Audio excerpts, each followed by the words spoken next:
Deepfake dapat memanipulasi gambar atau video, berhasil mengamankan tersangka dengan inisial AMA dengan total keuntungan yang diterima kurang lebih sebesar 30 juta selama 4 bulan terakhir. Kasus deepfake yang mengatasnamakan pejabat negara, high profile, dalam bentuk video dengan isi konten menawarkan bantuan pemerintah kepada masyarakat yang membutuhkan. Itu bisa jalan. Berdasarkan laporan polisi nomor LP_A_3_1 Romawi 2025 SPKT Direktorat Tindak Pidana Cyber Baris Krim Polri tanggal 14 Januari 2025. Sebelum kami menyampaikan detail pengungkapan kasus ini, kami akan menyampaikan sekilas terkait dengan deepfake. Deepfake adalah teknologi berbasis kecerdasan buatan, artificial intelligence, atau kita sebut AI, yang digunakan untuk membuat video, gambar, atau audio palsu yang terlihat atau terdengar sangat nyata. Deepfake dapat memanipulasi gambar atau video sehingga terlihat seperti seseorang melakukan sesuatu yang sebenarnya tidak pernah terjadi. Deepfake sering digunakan untuk hiburan, tetapi juga dapat disalahgunakan untuk penyebaran informasi palsu yang merugikan orang.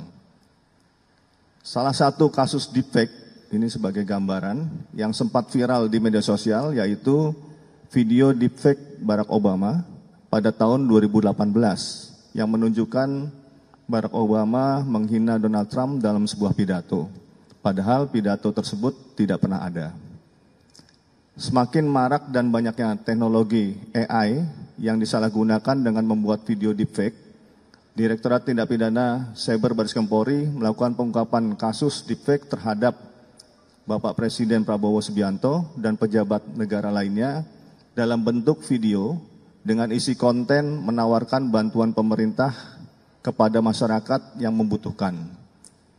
Pengungkapan kasus ini dilakukan untuk menjaga marwah kewibawaan pemerintah Bapak Presiden Prabowo Subianto dan kabinetnya agar tidak menimbulkan distrust dari masyarakat. Dikarenakan jika banyaknya penyebaran informasi yang tidak akurat dan menyesatkan secara masif di media sosial, atau kita sering menyebutnya fire hose of falsehood, yaitu menyebarkan informasi palsu secara berulang-ulang, maka jika hal ini terus dibiarkan akan memframing dan memanipulasi opini negatif publik terhadap pemerintahan Bapak Presiden Prabowo Subianto dan kabinetnya. Pada tanggal 16 Januari 2025, penyidik Direktorat Tindak Pidana Cyber Baris Krim Polri berhasil mengamankan tersangka dengan inisial AMA, 29 tahun, bekerja sebagai wira swasta di Lampung Tengah, Provinsi Lampung.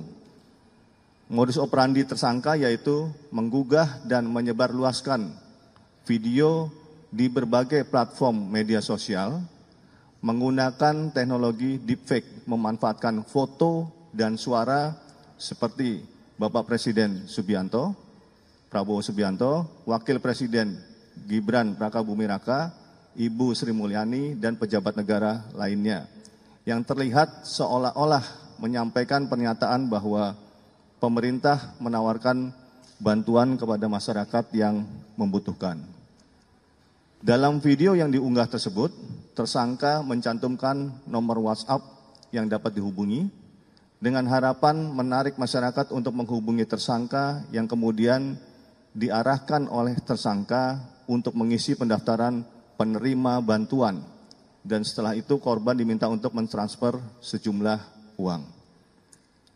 Dengan alasan biaya administrasi, korban atau masyarakat yang telah membayar biaya administrasi dijanjikan pencairan dana oleh tersangka, sehingga korban percaya untuk kembali mentransfer sejumlah uang yang sebenarnya dana bantuan tersebut tidak pernah ada.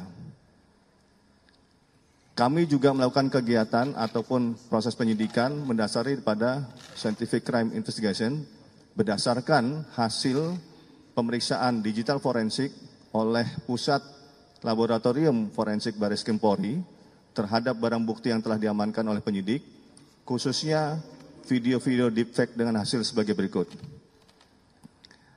Hasil analisa dengan 2 software video forensik yang menggunakan metode deepfake face detection, pada video tersebut terdapat adanya deepfake face dengan nilai 100%, fake, dan dengan menggunakan analisa deepfake detection face GAN, deepfake, didapatkan nilai GAN Generative Adversarial Neural Network dengan skor GAN 1.00, yang merupakan skor tertinggi terhadap adanya manipulasi atau proses editing dalam bentuk deepfake dan deep learning. Kedua, dari hasil analisa Error Level Analysis atau ELA, terdapat adanya penggabungan frame berupa tulisan dan gambar yang dijadikan satu dalam satu video yang menandakan adanya proses editing, dan dapat disimpulkan bahwa momen-momen pada frame-frame di file video tersebut adalah bersifat tidak wajar dan tidak kontinu yang saling tidak bersesuaian dengan momen di tiap-tiap frame. Dalam arti, pada frame-frame tersebut ditemukan adanya penyisipan penggabungan maupun pemotongan frame. Nah, ini kalau kita lihat ini contohnya, ya, yang sebelah kanan dari rekan-rekan media itu adalah yang palsu, yang ada captionnya penambahan nomor WhatsApp. Yang sebelah kiri adalah video beliau yang asli. Tersangka mengakui telah melakukan kegiatan penipuan tersebut sejak tahun 2020 dengan konten-konten yang disebarkan berupa video deepfake pejabat negara dan sejumlah public figure ternama di Indonesia. Dengan total keuntungan yang diterima kurang lebih sebesar 30 juta selama 4 bulan terakhir. Selanjutnya, tersangka dengan inisial EMA dilakukan penangkapan pada hari Kamis tanggal 16 Januari 2025 di kediamannya yang beralamat di Dusun 1, Kecamatan Bumi Nabung, Kabupaten Lampung Tengah, Provinsi Lampung, di mana tersangka berperan dalam mengunggah video deepfake dengan menambahkan caption dan nomor telepon di akun media sosial tersangka, serta menerima keuntungan.